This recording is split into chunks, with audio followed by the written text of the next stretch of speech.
Hello दोस्तों, आज हम बनाने जा रहे हैं डिफरेंट सी रेसिपी झोल मोमोज पहाड़ी स्टाइल में। और पहाड़ों पे ऐसे ही मोमोज मिलते हैं खाने के लिए और बहुत ही टेस्टी लगते हैं। बिल्कुल उन्हीं की रेसिपी ट्राई करते हैं। सबसे पहले मैदा ले लेंगे, उसमें नमक ले लेंगे, दोनों को मिक्स करके गर्म पानी से यानी कि गुनगुने पानी से इसे नीट कर लेना है। अच्छे से स्पून की हेल्प से करेंगे बिकॉज ये अभी गरम गरम है, तो स्पून की हेल्प से ही करना। उसके बाद ठंडा होते ही हल्का सा अपने हाथों के यूज़ करना शुरू कर देना। एक अच्छा सा डो बना के कवर करके साइड में रख दो। फिलिंग के लिए हम प्याज, कैप्सिकम, गाजर और धनिया ले लेंगे और पनीर ले लिया है। इसे क्रश करना है, बिल्कुल पीसना नहीं है। अब सबको रफली मिक्स कर लेंगे और वाइट पेपर ऐड करेंगे, नमक ऐड करेंगे। आप चाइनीज़ नमक भी ऐड कर सकते हैं बट वो मैं यूज़ नहीं करती हूँ। ये मिक्स हो गया है, साइड करते हैं। डो बन चुका है। अब हम छोटी छोटी सी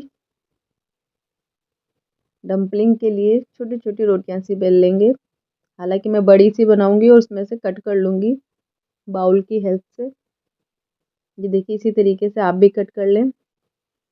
ये बहुत ही सिंपल लगता है मुझे। एक बड़ी सी रोटी बनाकर उसके बाद बहुत सारी खट्टे मिल जाती है। इसकी डम्पलिंग में थोड़ी डिफरेंट बना रही हूँ, कुछ इस तरीके से। ये मुझे सबसे आसान लगती है और अच्छी भी लगती है। और झोल मोमोज के लिए तो बहुत ही अच्छी है।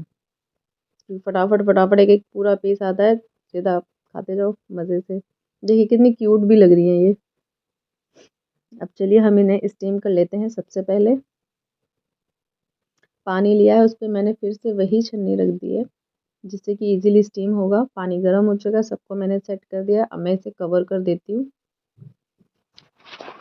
अच्छे से स्टीम हो जाएगा तभी ओपन करेंगे। अब हम इसे 10-15 मिनट बाद मैं ओपन कर रही हूँ। देखिए कितना बढ़िया स्टीम हुआ है, ट्रांसपेरेंट हुआ है बिल्कुल।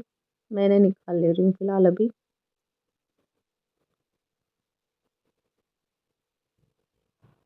अब मैंने एक पैन ले लिया है, उसमें तेल डाल दिया है, मस्टर्ड ऑयल डाला है, लहसुन, प्याज, टमाटर, मूंगफली और लाल मिर्च दो लिए, सिर्फ दो, और ढेर सारा तिल ले लिया है।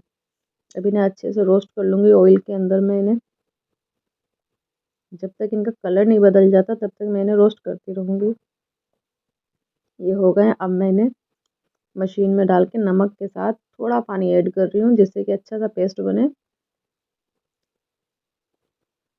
ये इसका पेस्ट अच्छा सा बनके तैयार हो गया है। फाइन पेस्ट होना चाहिए इसका, बिल्कुल इस तरीके से। फिर से ऑयल लिया है मैंने, सौंफ डालेंगे, इससे बहुत अच्छा फ्लेवर आता है, और करी पत्ता। थोड़ा सा मैंने कश्मीरी लाल मिर्च ऐड किया है। और पेस्ट को ऐड करने के बाद इनको अच्छे से मिक्स करते रहेंगे क्योंकि हमने कच्चा पानी डाला था। फिर से इसमें मैंने पानी ऐड किया है। हल्का सा नमक स्वाद अनुसार, इसमें हल्का ही नमक रखना होता है बिल्कुल।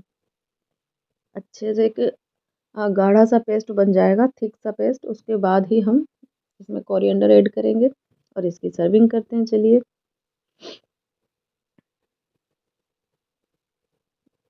इसको फुल कर दिया है मैंने। अब इसके ऊपर और कुछ मोमोज ऐड कर दूंगी, जितने भी सारे मैंने इसमें डाल दिए हैं फिलहाल। अब गार्निशिंग का टाइम है। स्प्रिंग अनियन से मैं कर रही हूँ गार्निश, और थोड़े से तिल ऐड कर दिए। आप अपनी मर्जी से ऐड कीजिए। खाने में बहुत ही टेस्टी है, आप ज़रूर ट्राई कीजिए। अच्छा लगे तो कमेंट कीजिए। Bye bye.